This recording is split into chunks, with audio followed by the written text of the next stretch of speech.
De retour sur le plateau de Éclair TV, oui, tous les jours, CKNF, midi 18h, 23h, on vous accompagne et puis bien sûr, on vous raconte un petit peu tout ce qui se passe en Guadeloupe et on adore parler littérature. Oui, et là, je vais vous parler d'un bouquin qui vous a donné le coup de cœur ultime, le jour où les Antilles feront peuple. Et oui, qui, quand, où, comment?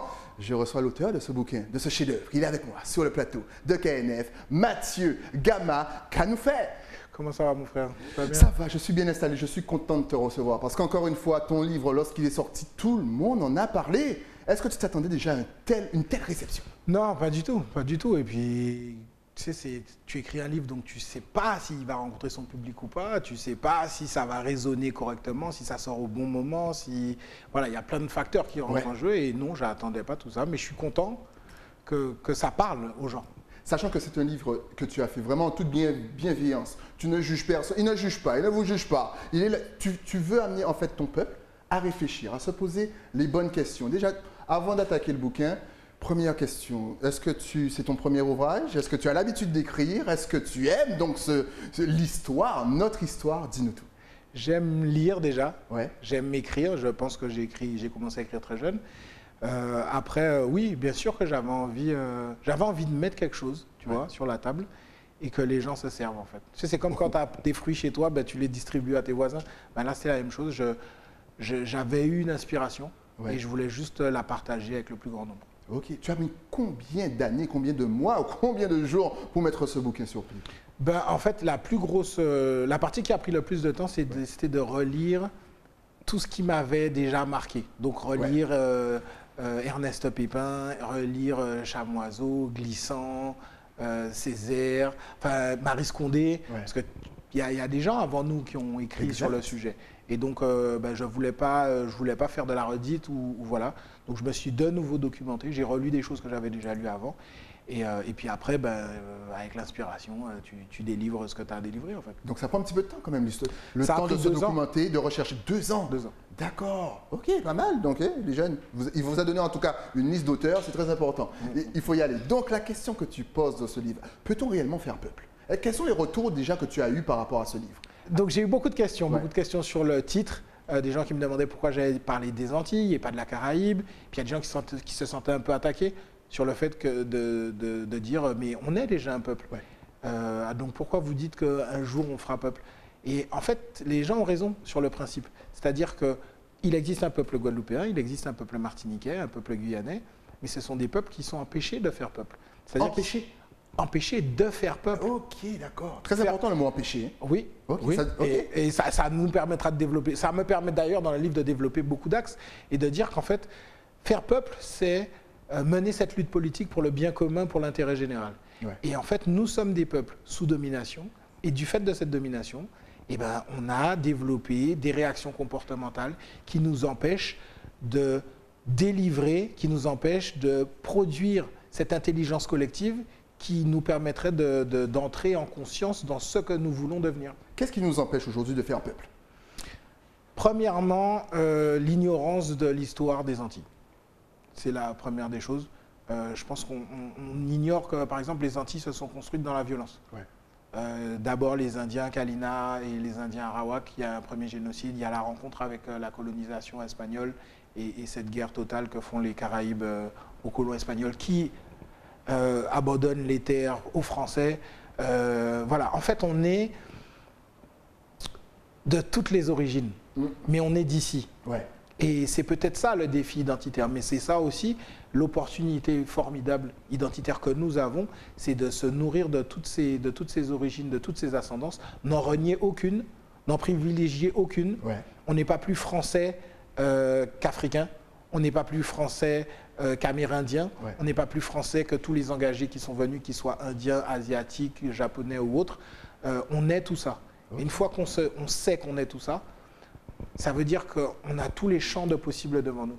Et ça, c'est génial. Selon toi, comment le savoir? Voilà. Est-ce qu'il y a un manque dans ce cas dans notre éducation? Parce qu'on apprend beaucoup de choses qui ne nous ressemblent pas forcément, qui ne nous intéressent pas aussi forcément. Est-ce que ça vient de là le problème, histoire de se connaître déjà? Ça vient, à mon avis, du fait que il y a eu cette loi des départementalisations qui est une loi d'assimilation et qui a voulu faire de nous des Français. Et que des Français. Nous ne sommes pas que des Français. Après, on a aussi adopté un schéma social économique qui, à mon avis, ne convient pas à nos territoires, qui sont de petits territoires. Peut-être qu'au lieu de faire tout le temps plus, on devrait essayer de faire tout le temps mieux. Mais mieux pour nous, pas pour essayer de conquérir le monde à partir de la Guadeloupe, de la Martinique, mais juste pour développer cette fierté d'avoir accompli des choses ensemble. Ensuite, il y a forcément le problème de l'éducation nationale, et c'en est un. Moi, je préfère l'initiation à l'éducation nationale. Okay. Il y a des choses qu'on doit apprendre, j'ai envie de dire, hors cadre éducation nationale. On ne peut pas donner, on ne peut pas rendre la France dépositaire de toutes nos compétences et de tous nos savoirs acquis ou innés. Ok, encore une fois, tu les sens. Là, tu es en train de faire commencer des débats là, dans tous les foyers. Justement, ces 100 pages, est-ce que tu n'as pas eu envie d'écrire plus? Ou est-ce que c'était fait exprès de rester à 100 pages? Est-ce que tu t'es limité en écrivant ce livre? Non, j'ai voulu aller au bout de cette pensée-là. D'accord. Maintenant, j'en ai d'autres et je sais que j'écrirai de nouveau. J'écrirai sur le concept dont je parle à la fin de mon livre, qui est la prophétie des peuples colonisés. Ouais. Parce que je pense que les peuples colonisés sont en mission. Ils sont en mission justement pour sauver l'humanité. C'est des peuples qui ont, quelque part, dans l'univers, choisi d'annuler une partie du karma négatif de l'humanité pour prouver justement que l'humanité gagnera toujours. Ouais. Donc voilà, notre humanité n'est pas négociable. Exactement. Alors, tu as donné quelques petites réponses, l'éducation nationale. On a eu aussi le côté négatif où justement les gens se disent « Ouais, mais pourquoi vous utilisez anti? Pourquoi vous faites ceci ?» Mais quelles ont été, je dirais, les réponses positives ou des réponses tout simplement à ton livre et à ta question? En fait, j'ai beaucoup de gens qui m'ont écrit en me disant merci. En me disant simplement merci d'avoir mis en mots ce qu'on pense depuis longtemps. Ouais. J'ai des gens qui m'ont dit merci d'ouvrir le débat là-dessus, merci d'avoir synthétisé tout ça en 100 pages. Merci, voilà. Et en fait, quand les gens te disent merci, en fait, ils pratiquent l'art de la gratitude, tu vois. Ouais. Et moi, c'est un truc auquel je suis hyper sensible. Je suis très posé là-dessus, en fait. Voilà, quand je me lève le matin, je dis merci, merci pour tout ce qui va m'arriver, les difficultés, les grâces, les bénédictions, tout ce que tu veux. Tout est là pour nous faire grandir, en fait. Et ça me permet, en fait, de comprendre que dans cet essai-là, il y a une dimension spiritualiste qui est là pour nous aider à élever ce qu'il y a de plus grand en nous, en chacun d'entre nous. Est-ce que justement, ce débat, on est quand même en 2021, on a l'impression que c'est un sujet qu'on aurait pu aborder avant. Et là, on te dit merci d'ouvrir le débat. Est-ce que tu penses que ça reste quand même un sujet tabou dans la Caraïbe? C'est pas un sujet tabou, mais c'est un sujet récurrent générationnellement. Ouais. Parce que c'est pas un sujet qui est traité avec nos enfants. Et par exemple, je vais remercier Erika Sylvestre, qui est une auteure qui a écrit un bouquin qui s'appelle « L'esclavage en Guadeloupe expliqué à ma fille ouais. ». Elle a fait un petit bouquin illustré qui est super génial. Et en fait, voilà, il y a des choses qu'on doit apprendre à nos enfants. Mais pas seulement l'esclavage, parce que l'esclavage est ce qu'il est. Ça a été une souffrance pour nos ancêtres. Je ne pense pas qu'ils aient voulu nous transmettre cette souffrance-là, mais elle a quand même traversé les générations de façon épigénétique. Mais il y a autre chose, ils nous ont légué autre chose, ils nous ont légué leur lumière, ils nous ont légué leur capacité de résilience. Et c'est ça, il faut mettre ça en avant ouais. aussi. Tu vois, ça fait partie du package, ça fait partie du forfait esclavage-colonisation. Donc ce sont des traumas, mais ils ont survécu quand même. Et c'est ça qu'on doit mettre en avant, à mon sens. Justement, selon toi, qu'est-ce que l'esclavage nous a laissé de négatif? Quels sont les traumatismes, justement? Tu viens d'employer le terme. Quels sont les traumatismes flagrants, alors que pour nous, non, l'esclavage est terminé, mais finalement, il n'est pas si terminé que ça? En fait, l'esclavage en lui-même était un traumatisme pour ceux de nos parents qui l'ont vécu, ouais. mais on n'a jamais géré les séquelles traumatiques du truc. Donc, par exemple, quand sur une habitation, les esclaves n'avaient pas le droit de se réunir, ou quand un esclave épousait une autre esclave, le maître avait le droit de disposer de l'épouse de l'esclave. Exact. Donc quand il en disposait physiquement, sexuellement, en fait, il humiliait la femme, il humiliait l'homme qui l'avait épousée, il humiliait les enfants nés de cette union et même les enfants à naître. Ouais. Et donc il y a beaucoup de réponses comportementales qu'on a encore aujourd'hui, nous Antillais, parce qu'on vit encore dans un schéma de survie ouais. et non de vie. On évolue comme si nos vies étaient en danger. Exact. Alors que ce n'est plus le cas. Mais comme on n'a pas soigné l'origine du trauma, comme on n'a pas soigné l'origine de la séquelle plutôt, on perpétue des choses. Quand l'un d'entre nous reçoit une injonction dans le cadre de son boulot, on lui dit « ouais, il faut que tu fasses ça pour telle heure », qui moun mi se kapale. C'est pas moi mi se kapale. Mais c'est pas qui moun aille. C'est vrai ça. Bah, tu vois. Et tu le fais bien en plus. Bah ouais, mais c'est parce que je le suis, tu vois. Et ça fait qu'on a un problème avec l'autorité. Ouais. Mais c'est des choses comme ça. Je pourrais te citer d'autres trucs. Tu vas dans un restaurant, tu demandes un truc et le serveur ou la serveuse, elle ne prend pas trop la blague parce que de la façon dont tu lui demandes. Parce qu'on ne fait pas la distinction entre le service et le servage. Ouais. Mais tu vois, c'est des trucs qui sont ancrés en nous et pour les déconstruire, pour les décomposer, il faut prendre le temps de démonter tout ça. Il faut être indulgent aussi avec ceux d'entre nous qui n'en ont pas conscience. C'est un long travail. Et donc, voilà, moi j'ai posé mon livre là et j'espère que ça fera son chemin et que d'autres écriront sur le sujet, surtout que ça créera des débats un peu partout et qu'on se dira, voilà, il y a d'autres auteurs. Il y a Madame Braflan-Trobo qui a écrit aussi sur l'estime des Noirs. Il y a Fola Gadé qui a écrit sur le discours sur le néocolonialisme.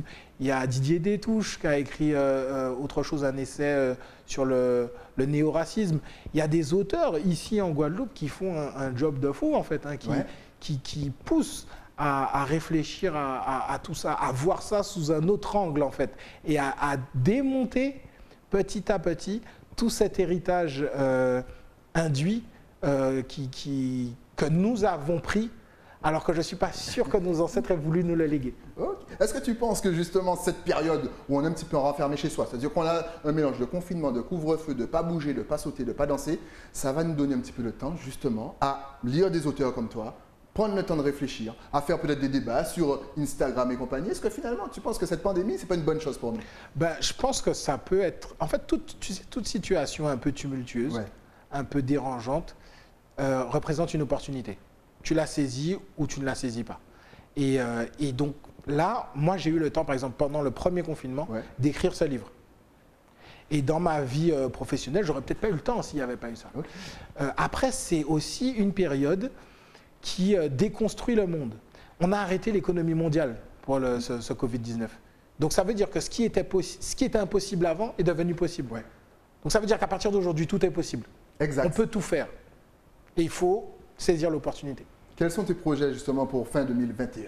Est-ce que tu vas faire justement des rencontres? Est-ce que tu vas aller dans nos écoles en Guadeloupe, en Martinique, Guyane, La Réunion? Est-ce que tu comptes partager, échanger, écrire? Dis-nous. En fait, ça, je le fais déjà. Je vais déjà dans les lycées, les collèges et bientôt les écoles, celle de Port-Louis notamment. C'est un truc qui me tient à cœur parce que j'ai des enfants, j'en ai 3. Et pour moi, c'est important aussi d'aller les voir. Moi, à leur âge, quand j'avais 11 ans, j'ai eu la chance de rencontrer Maryse Condé. Ouais. Et tu vois, nécessairement, ça a nourri mon envie d'écrire. Après, depuis mon livre, j'ai créé une maison d'édition, les éditions Kalina. Ouais. J'ai publié Ernest Pépin, par exemple, La veuve aux mille rivières.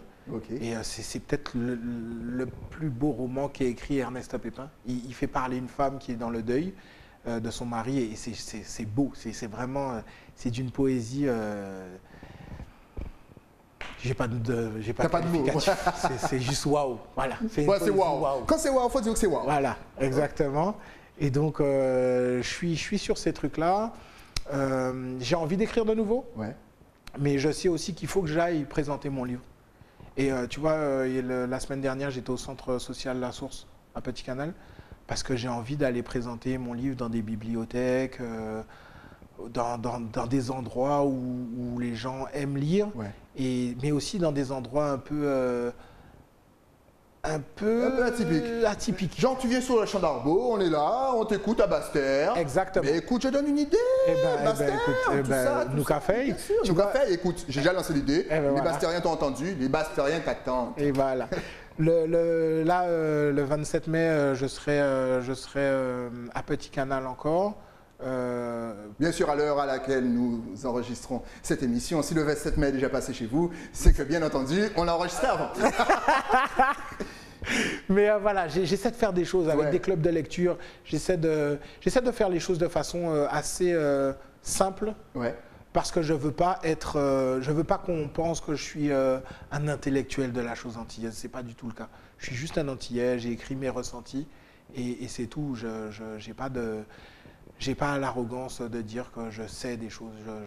Je ne sais que ce que les autres pensent également. En fait. Voilà, on rappelle encore une fois, ce livre a été écrit en toute bienveillance, sans jugement aucun. Il pose juste une question, lisez le livre et maintenant à vous de vous faire votre idée et à peut-être apporter une réponse. Justement, souvent on a tendance à dire qu'on lit peu. Et surtout en 2020, on a des tablettes, on a ceci, on a cela, on a des séries, on a des jeux. Donc forcément, on va moins dans les bibliothèques, on va moins chercher le bouquin, sentir l'odeur du bouquin. Quel conseil peux-tu donner aux parents peut-être pour qu'ils puissent faire aimer la lecture à leurs enfants? Moi, je le fais avec mes enfants. Il faut savoir à quoi... Il y a des techniques? Ouais. Il faut s'intéresser à ce qui intéresse nos enfants. Ouais. Ils s'intéressent à quoi? Ils s'intéressent à un sport, ils s'intéressent ou pas, ou ils s'intéressent à quelque chose dans le monde. Et il y a forcément quelqu'un qui a écrit quelque chose là-dessus dans le monde. Donc, en fait, il faut trouver le bouquin qui correspond au truc. Après, oui, il y a des générations qui ont besoin d'avoir un livre dans les mains, qui ont besoin de l'écorner comme ça, tu vois, de stabilité, Et puis, t'en as qui lisent sur les e-books. Il y a une plateforme guadeloupéenne, enfin caribéenne, qui s'appelle Une Voix, une Histoire. Exactement. On recevra bientôt d'ailleurs. Voilà, qui développe des audiobooks et qui est assez génial parce qu'en fait, ils mettent en voix les livres. Donc, tu es dans ta voiture. Tu es dans les embouteillages de Jarry. Tu écoutes ton livre. Tu es chez toi, tu fais autre chose, et tu as tes écouteurs et tu écoutes ton livre. Ça marche aussi pour les gens qui sont malvoyants, les gens qui ont du mal à lire. C'est génial. L'accès à la culture n'a jamais été aussi fourni. Donc, il n'y a pas d'excuse pour ne pas lire, en fait. Excellent, il vous a tous dit, il n'y a pas d'excuse pour ne pas lire. En tout cas, tu es vraiment très intéressant. Ton livre, encore une fois, est très intéressant, disponible partout. Si on habite en Suisse et qu'on veut le commander, on peut, il y a possibilité? Mais il est en e-book, il est en audiobook, il est sur toutes les plateformes de téléchargement, il est en book. Et puis, surtout, j'ai essayé de le mettre... C'est ça le côté le plus difficile du job, c'est de mettre ton livre partout. Tu vois, donc quand tu vas dans toutes les librairies, tu dis oui, bonjour, voilà, je m'appelle Mathieu Gama, j'ai un petit livre, ça vous intéresse. Et en fait, je voulais le mettre à la disposition de tout le monde. Et mon livre, je l'ai auto-édité. Parce que je ne voulais pas que mon livre soit perdu dans un pauvre rayon à la FNAC Châtelet, pardon pour la pub. Mais voilà. T'inquiète, Châtelet, ça reste une station de métro. Voilà, exact. C'est bon, on connaît Châtelet. I see you. Voilà, donc je voulais pas partir dans un délire. J'ai écrit pour mon peuple, en fait. Et donc pour moi, c'est important qu'il soit dans les librairies de Guadeloupe, de Martinique, de Guyane, et voilà. Quand on écrit justement pour son peuple, afro-descendant, on dira, afro-caribéen, est-ce que c'est compliqué? Est-ce qu'on te ferme des portes? Est-ce qu'on te dit non, monsieur, votre livre n'a pas sa place dans notre librairie? Ou est-ce que c'est facile? Tu sais, c'est arrivé qu'on me dise non, mais nous, on veut pas, non, ça nous intéresse pas. D'accord. Et puis, comme ça s'est mieux vendu chez d'autres, les gens m'ont rappelé en me disant non, mais finalement, on veut bien le livre. Donc, en fait, il ne faut pas prendre les choses de façon personnelle. Les gens, des fois, ils ne veulent pas aller sur ce sujet-là parce que ça les touche aussi intimement, ça les perturbe. Et il faut accepter que les gens aient leur propre avis et puis qu'ils ne soient pas d'accord avec moi. Et puis voilà, that's life.